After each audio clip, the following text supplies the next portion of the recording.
The first time I heard about Blackwood Forest, it was from a 30-second TikTok stitched together from shaky footage, a screaming laugh, and a caption that read, "Do not go here after dark." The video cut out right as something pale moved between the trees. Too fast to be a deer, too tall to be a person. The comments were the usual mix of fake and bro, that's a skinwalker, and drop the pin. Someone had dropped the pin. Someone always does. Eli sent it to our group chat at 2:13 a.m. Eli, we have to. We literally have to. Jules, no, we literally don't. Marcos, looks like a bad student film. Nora, if we die, I'm haunting you. I watched it again, with the sound off, thumb hovering over the replay button, and I felt the familiar itch. The one that shows up when a story is half told. The part of you that you know you really shouldn't listen to. Blackwood Forest sat just along the outskirts of town. 15 minutes past the last strip mall. Another 10 beyond the new housing development. Then a narrow county road that dead-ended at a chained-off access gate. People call it haunted for the same reason they call empty houses haunted. The imagination can't stand a blank space. But Blackwood had history. At least, it had enough history to make an urban legend plausible. A fire in the 70s, a missing boy in the 90s, a couple of hikers who never came back, their car found with doors open and the engine still warm. The story changed depending on who told them, but the shape always stayed the same. Something in the woods didn't want you there. Eli was our ringleader, the kind of guy who could turn a boring Tuesday into a mission. He wore thrifted band tees and carried a small gimbal like a weapon. He had been talking about starting a paranormal channel for years now. Jules was the skeptic with a soft heart. Marcos, the guy who pretended not to believe in anything but still didn't whistle in cemeteries. Nora had the kind of laugh that could make you do dumb things because you wanted to hear it again. And me. I guess I was the chronicler, the one who would remember the details afterward, the one who could tell the story like it mattered. I didn't know back then how cruel a talent that was. We went on a Friday because it felt safer, like the universe respected weekends. We told ourselves it was just for content. That was the joke. That was the mask. The truth was simpler. We were bored. And boredom is a kind of hunger. It makes you reach for sharp things. Eli picked me up at dusk. He already had the trunk loaded with gear like we were going to war. 2 flashlights, a headlamp, extra batteries, a thermal camera he'd borrowed from his cousin, a cheap EMF reader he'd ordered online, and a spirit box app that swore it could scan radio frequencies for voices. He'd even printed out a map from Google. "Backups," he said, tapping the paper like it was old school and therefore serious. "Phones die. Service drops. I don't want to be that guy." "Good," I said. "Because being that guy is how you end up on the news with a candlelight vigil." He grinned and started filming himself anyway. By the time we met up at the gas station near the edge of town, the sky had turned the color of old dishwater. Nora was already there, leaning against her car with her arms folded, her hoodie pulled up like she was trying to disappear into it. "You brought snacks?" she asked immediately, because Nora always asked the important questions first. Marcos lifted a bag from the passenger seat. "Chips, jerky, and the kind of trail mix that's mostly chocolate." Jules climbed out last, phone in hand. "Just so everybody knows, if I get murdered, I'm haunting Eli specifically." Eli pointed the camera at her. "Say it again for the vlog." "Absolutely not," Jules said, and flipped him off, but she was smiling. That's what I remember most clearly from the beginning. How normal we were. How bright our laughter sounded against the fluorescent hum of the gas station lights. How the cashier didn't even look up when Eli asked if she'd ever heard of Blackwood Forest. She did, though. Her eyes flicked toward the dark windows behind us. "Don't go in there," she said, voice flat, like she was telling us not to smoke near the pumps. Eli laughed. "It's just for a video." "That's what they all say," she replied, and then she slid our change across the counter with the finality of a warning. Outside, Nora whispered, "That was ominous." Marcos shoved a handful of trail mix into his mouth. "She probably says that to everyone, to feel like a witch." I looked back through the glass. The cashier had already turned away, shoulders hunched as if she could make herself smaller. Maybe she was just tired. Maybe she'd seen too many stupid kids with cameras. Maybe she knew something we didn't. We drove anyway.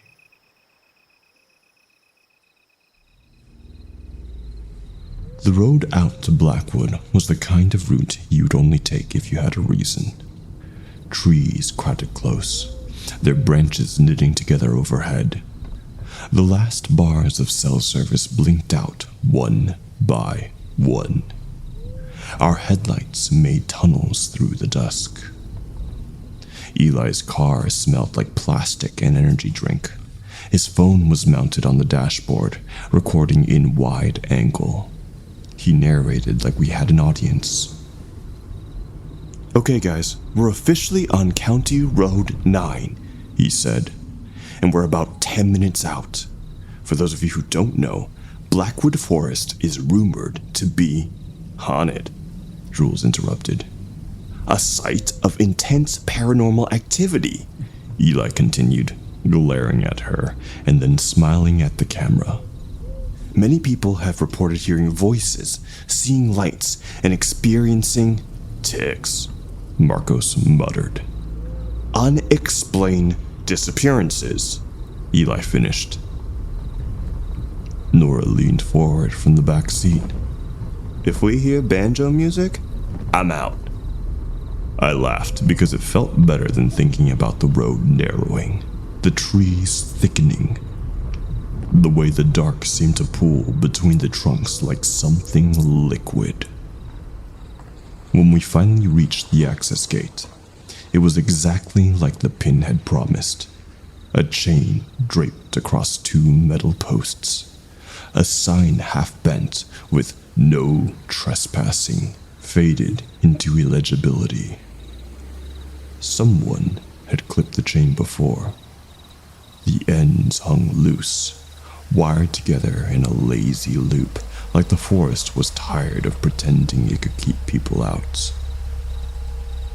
Eli killed the engine.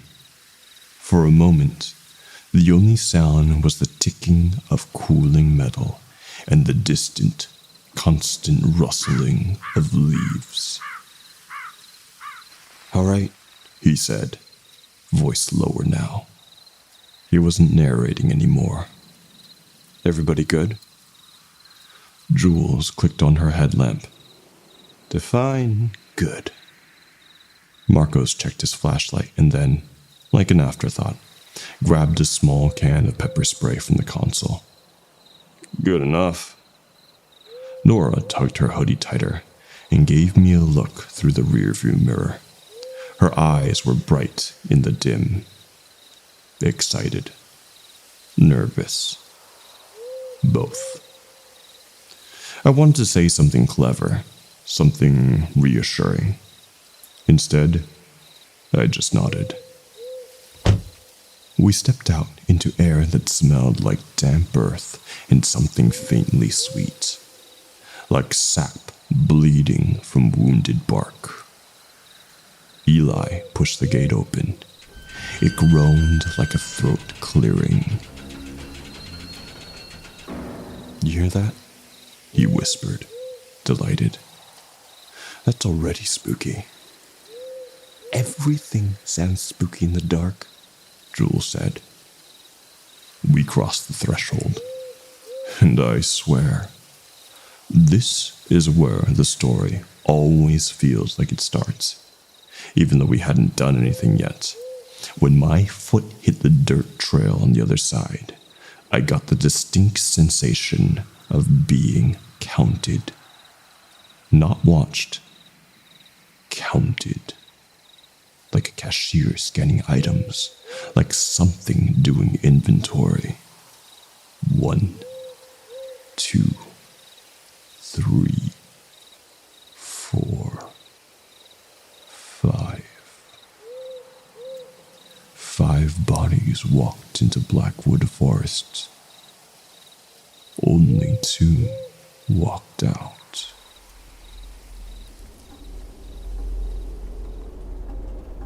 At first, it was just a forest.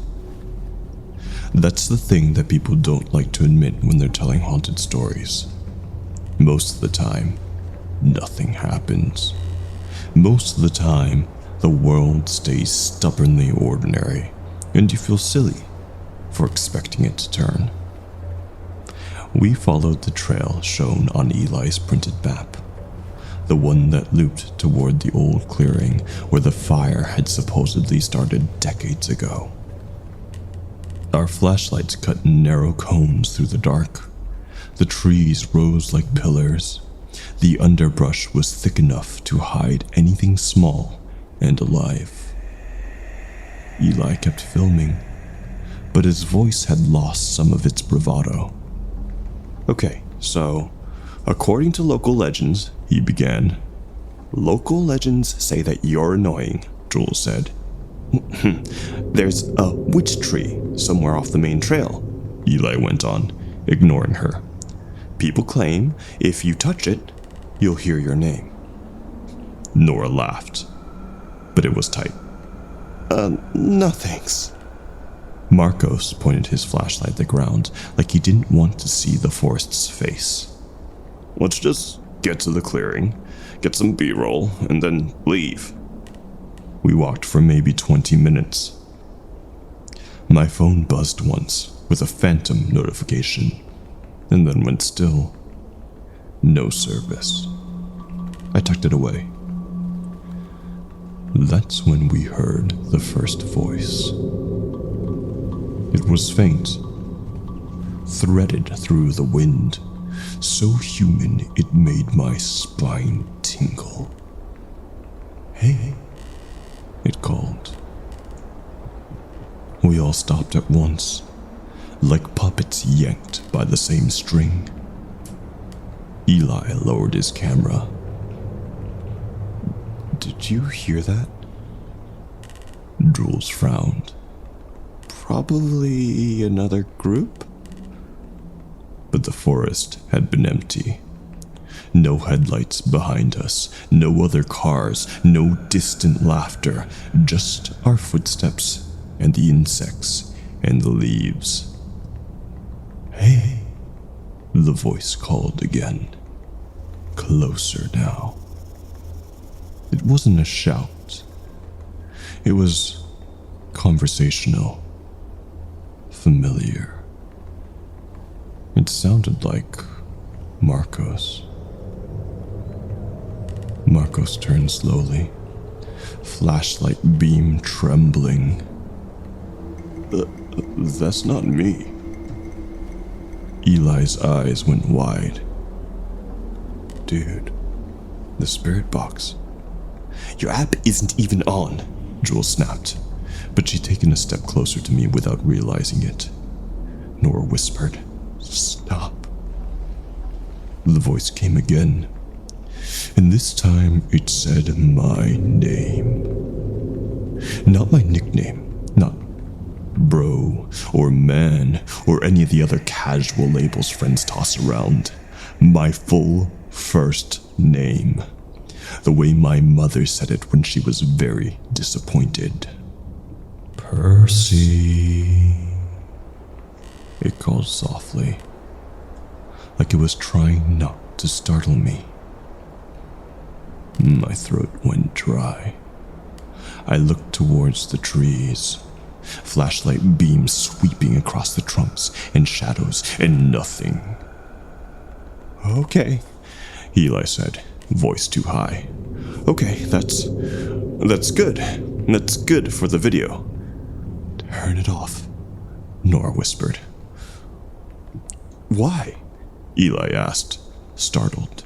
This is what we came for. Jules grabbed his sleeve. Because that sounded like you doing a voice. Or like something is trying to sound like you. Either way, I hate it. We stood there, in the dark, breathing too loud, listening for the next call. It didn't come. Instead, we heard footsteps. Not ours. Not the crunch of leaves under our boots. Something heavier, off the trail, moving parallel to us, just out of sight. Marcos shone his flashlight into the trees. The beam caught branches, ferns, a slick shine of wet bark. And then something moved behind a trunk. Too tall to be a deer, too thin to be a person. Nora sucked in a breath that sounded like a sob. Did you see that? Eli whispered, voice shaking with excitement and fear. Jules didn't answer. She just grabbed my wrist. We're leaving, she said. Eli opened his mouth to argue. And somewhere deeper in the forest, something laughed. It wasn't a human laugh. It was an imitation of laughter. The shape of it without the warmth. Like someone had heard laughter once and tried to recreate it with the wrong instrument. It echoed between the trees, bouncing, multiplying until it sounded like a crowd. And then it suddenly stopped, as if someone had clapped their hand over a mouth. In the sudden quiet, I heard my own heartbeat. One of you is messing around, Marco said, but his voice was too thin to be convincing. This is stupid, Nora whispered. I want to go. Eli swallowed hard. Okay, we'll go back. Just back to the gate. He turned, and we followed. We didn't get far before we realized the trail was wrong. The map said the path should curve left and then straighten toward the gate. But when we walked, it curved right. The trees on either side seemed thicker than before. The underbrush was higher, the air colder. Eli stopped and unfolded the paper map under his flashlight. This isn't right, he muttered. We didn't we didn't take a turn. Jules looked around, jaw tight. Maybe we did, and you weren't paying attention because you were filming. I would have noticed. Would you? Marco snapped. Because you've been narrating like a damn tour guide. Nora's voice was small. Guys. We all looked at her. She was staring into the trees, flashlight beam fixed on something I couldn't see. What? I asked, stepping closer. Her mouth moved, but no sound came out for a second, like her throat had forgotten how. Someone's standing there, she whispered. Eli swung his camera toward where she was pointing. At first, I saw nothing, just darkness and branches and the smear of moonlight between leaves. And then my eyes adjusted. There was a shape between two trees, human-shaped, but wrong. Too long in the limbs, too narrow in the torso, head tilted slightly, as if listening. It didn't reflect our light. It absorbed it. And even though it was too dark to see the details, I felt with absolute certainty that it was looking at us. Jules tightened her grip on my wrist. Don't, she whispered. But I wasn't sure what she meant. Don't look, don't run, don't speak. Eli's breath came quick. Hello? He called, because he couldn't help himself, because some part of him still thought the world was content. The shape didn't move. Marcos raised the pepper spray. Back up, he shouted. Back up right now. The shape took a step forward. Not toward us. Not exactly. It stepped out of the space between the trees like it was stepping out of a doorway. And suddenly, the air changed, thickened, pressed against my skin. The smell of sap grew stronger, sweet and rotten all at once. Nora made a sound like she'd just been punched. The shape lifted its head, and I heard my name again. But this time, it wasn't from the trees. It was from everywhere. From the ground, from the leaves, from the hollow spaces in my own eyes. Percy, it said, and my vision flickered at the edges like a glitching screen. Eli screamed. It wasn't brave, it wasn't cinematic, it was raw, animal panic.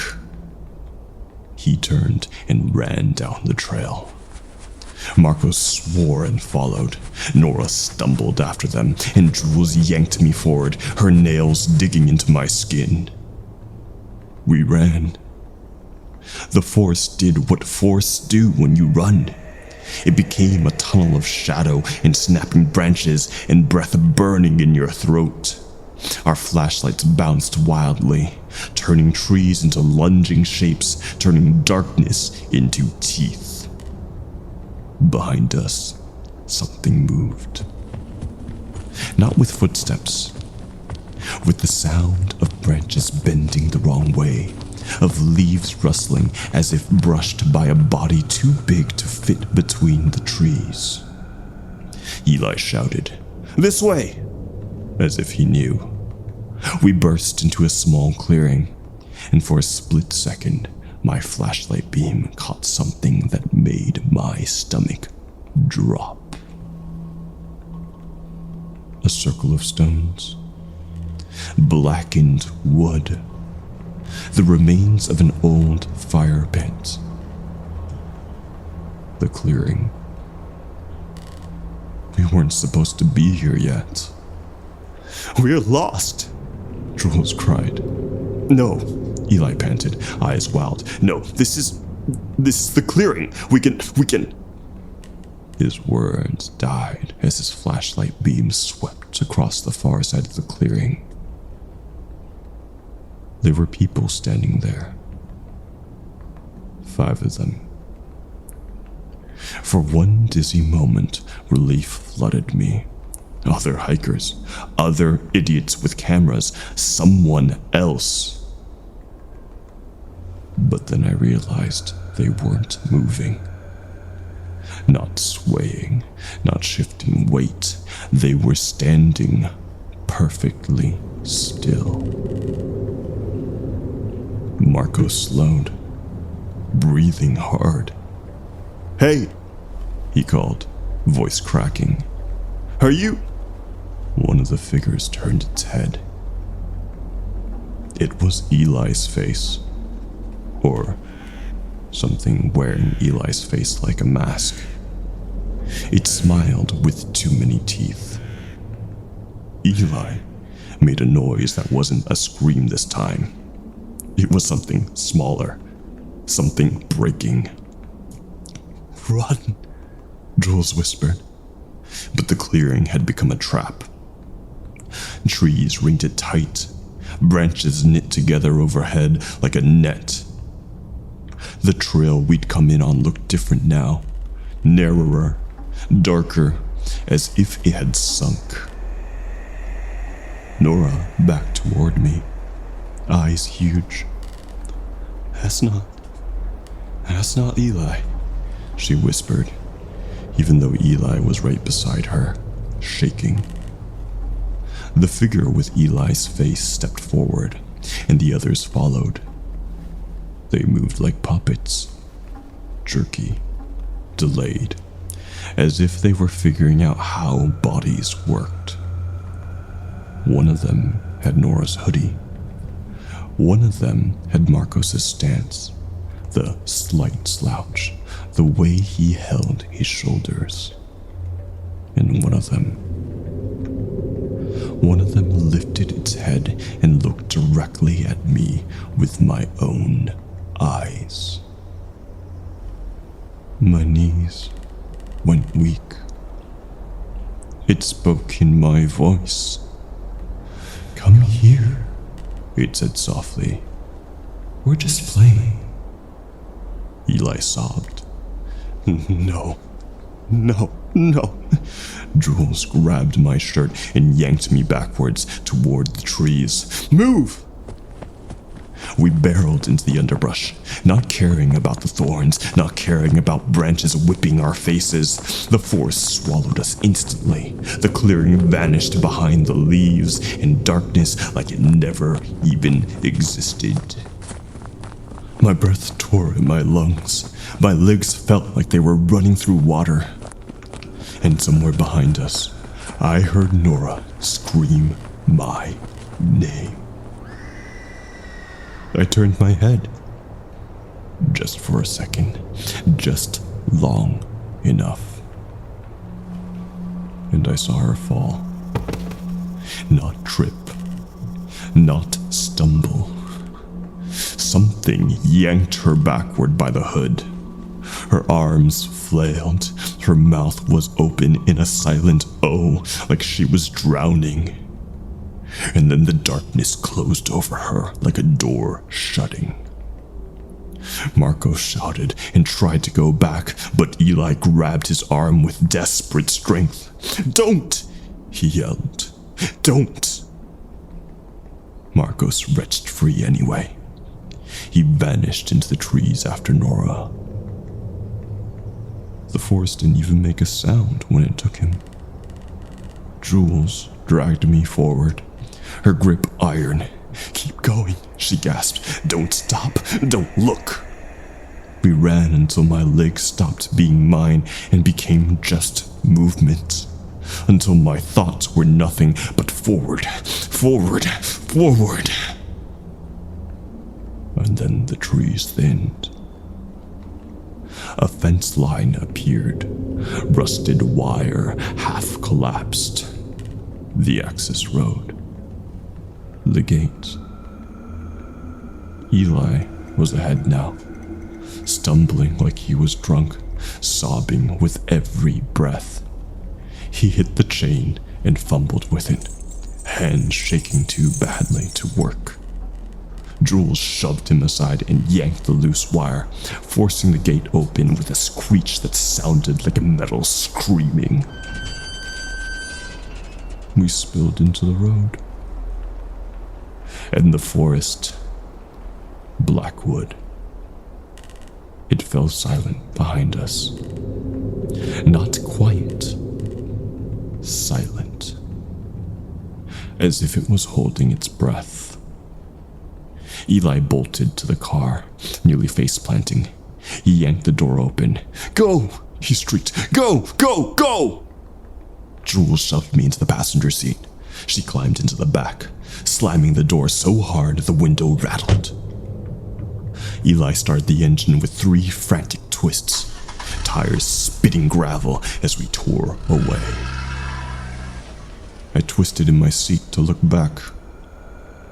The gate stood open, swaying slightly, and in the gap between the trees, just beyond where our headlights reached, I saw a line of pale shapes, standing, watching. One of them lifted its hand. Not a wave, a count. 2 fingers raised. 2 survivors. Then the road curved, and the forest disappeared.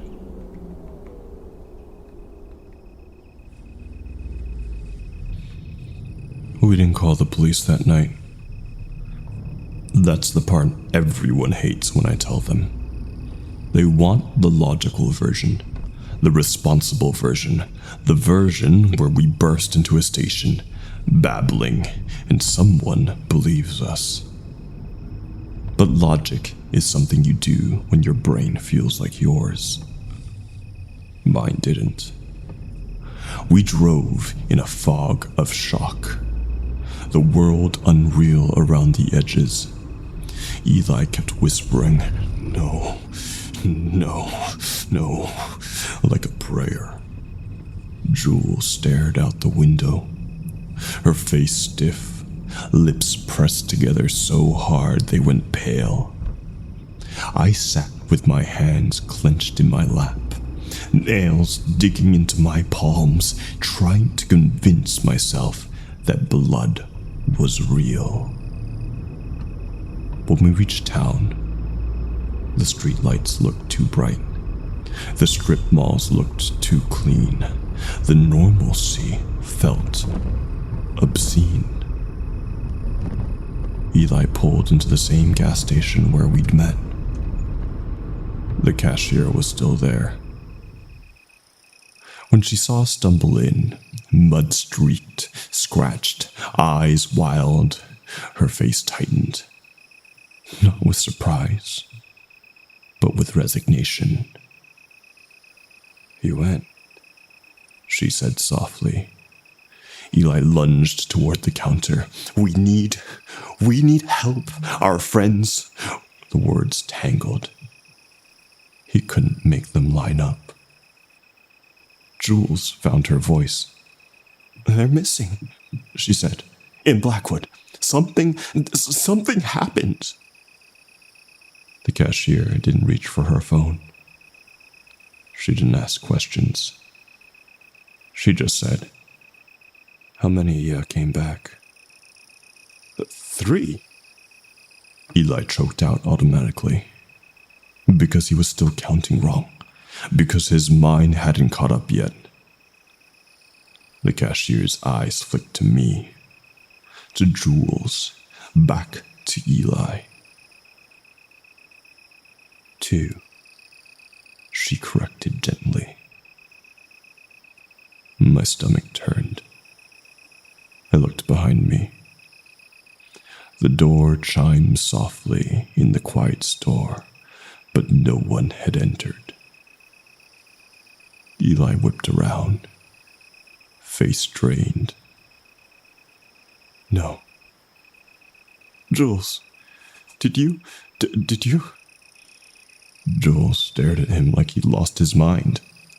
It's just us. Eli's mouth opened and closed. He looked at the security mirror above the aisles. In the reflection, I saw him. And I saw me. And behind us, for the briefest moment, I saw Nora standing by the drink cooler, smiling, her hoodie shadowed over her eyes. Then the fluorescent lights flickered, and she was gone. Eli let a strangled sound and slammed his hands over his face. No. Hey, the cashier said, voice firm now. Listen to me. You call the police. You tell them your friends got lost. You don't tell them what you think you saw. Do you understand? Jules swallowed hard. Why? The cashier's gaze slid to the window, to the direction of the dark road leading back to Blackwood.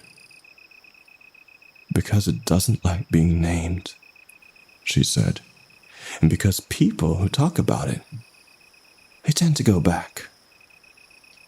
Something cold crawled over my skin. Eli lifted his head. His eyes were bloodshot, glassy. We're not going back, he whispered. The cashier looked at him sadly. You already did, she said, and nodded toward the mirror again. I turned. Nothing. Just us. Just two survivors. And yet the air felt crowded. We called the police. We told them the safe version. 5 friends went hiking. 3 got separated. 2 came back. We didn't say the word ghost. We didn't say copies. We didn't say it spoke our names. The police went out the next morning with search teams. Dogs, flashlights, drones. They found our footprints on the trail. They found the clearing with the old fire pit. They found the circle of stones, but they found nothing else. No Nora. No Marcos. No Eli's gimbal that he dropped when he ran. No phone. No backpack. No evidence of a struggle.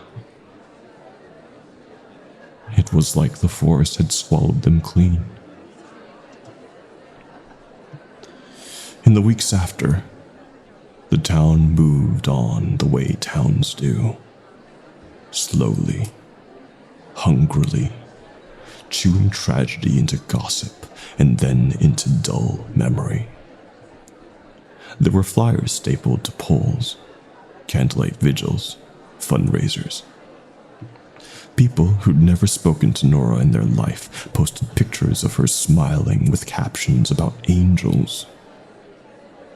Marcos's mom stood at the edge of the woods during the last search day, screaming his name until her voice broke. The police told us we were lucky. We were traumatized. We were in shock. They suggested therapy with the same practice tone they used to suggest seatbelts. Eli didn't leave his room for 3 days. When he finally did, he acted like nothing had happened. Not in a brave way. In a way that made my blood run cold. He came to school with clean hair and a fresh hoodie, laughed at jokes, complained about homework, and when people asked him about Blackwood, he shrugged and said, "We got lost. It was dumb." I cornered him behind the gym a week later, heart pounding like I was back in the trees.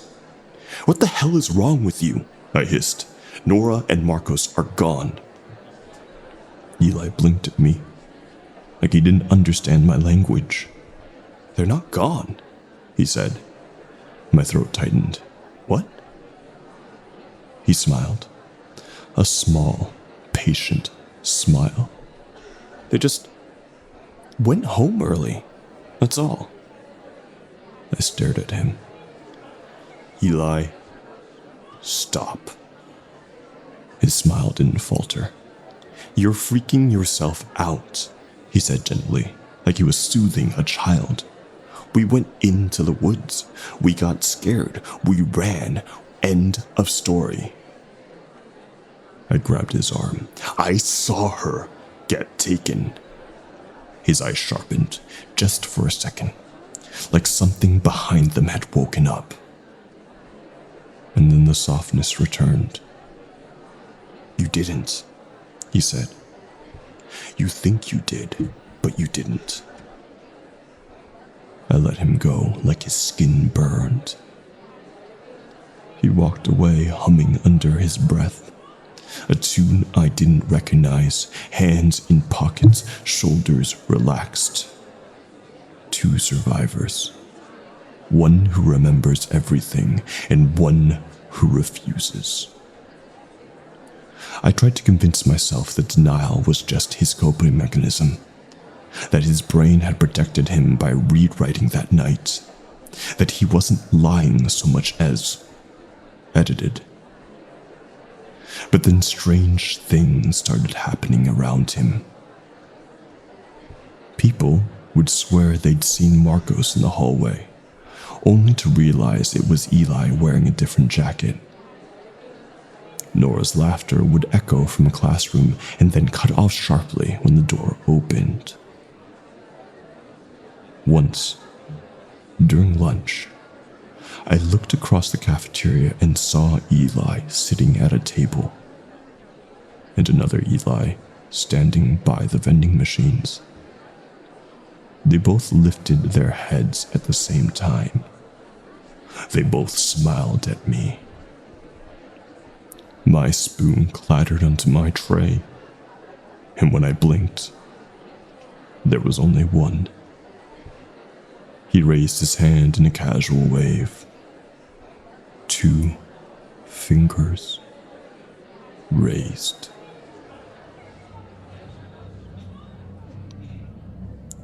I haven't gone back to Blackwood Forest. Not physically, but I go back in my mind all the time.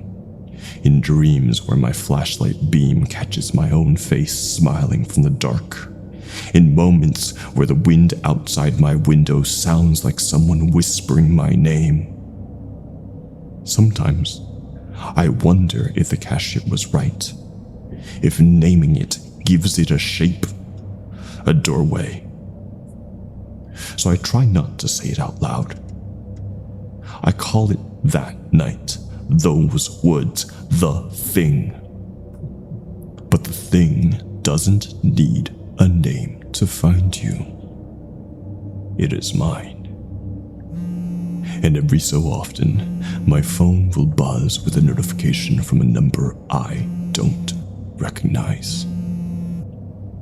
No caller ID, just a text. Hey.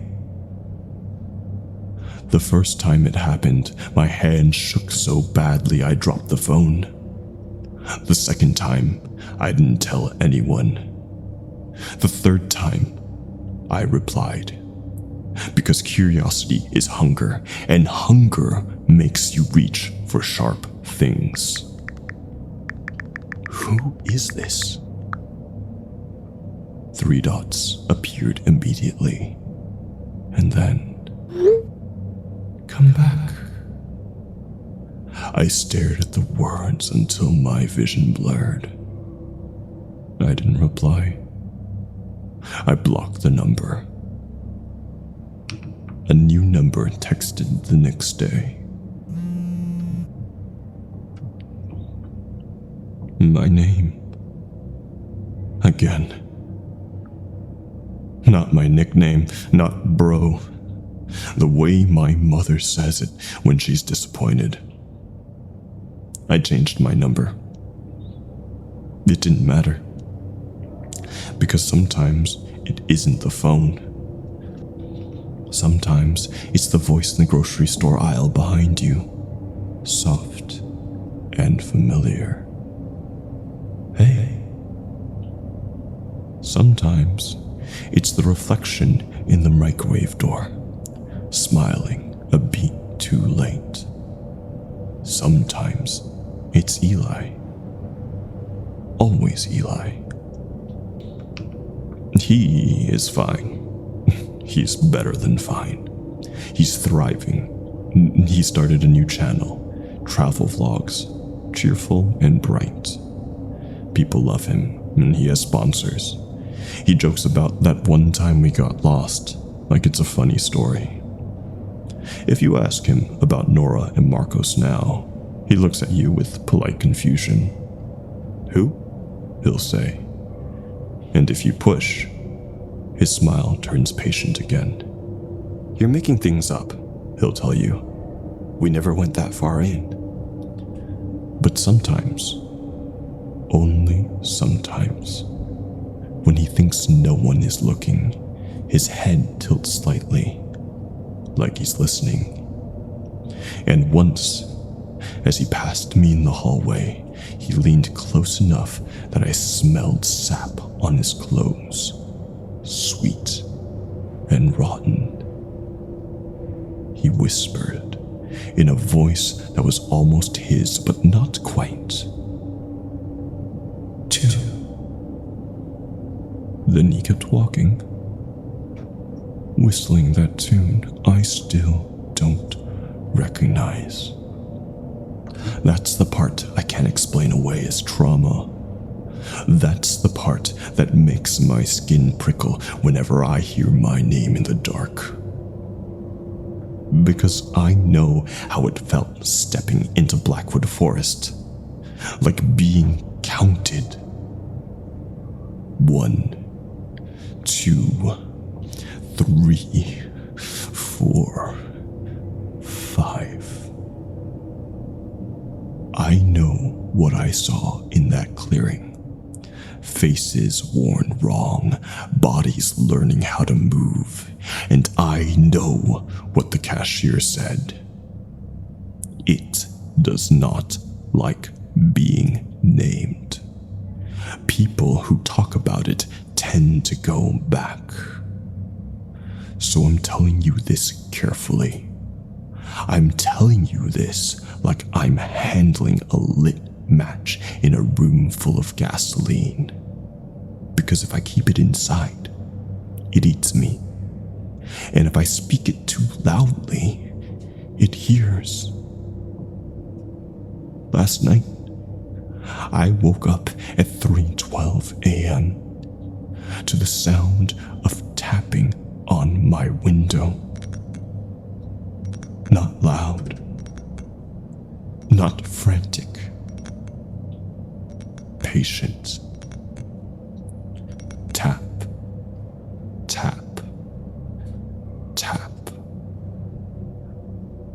I lay frozen in bed, heart hammering, listening. The tapping stopped. In the silence, a voice drifted through the glass. Soft, conversational. Like a friend trying not to wake the house. Hey, it said. It sounded like Nora. I squeezed my eyes shut so hard I saw sparks. I covered my ears, I held my breath, and when I finally looked, the window was empty. but my phone lit up on my nightstand. A new message. No number, no contact name, just a blank sender, like the device itself had decided to speak. The text read, "We're still here." And under it, another message appeared, slow as dripping sap. "We saved a place for you." And then the last line. "2 survivors isn't enough." I didn't sleep that night. I sat in the dark until dawn, watching the corners of my room, listening to the wind, waiting for my own voice to call my name from the hallway. And in the morning, when I went to brush my teeth, I caught my reflection in the mirror. For a moment, just a moment, it didn't copy me. It smiled first, and then, very slowly, it raised 2 fingers. And somewhere, deep in the memory of trees and blackened stone, I heard the forest breathe, as if it were counting again. And in the darkness of my mind, I wondered, did I ever really make it out? And if I did, where was Jules?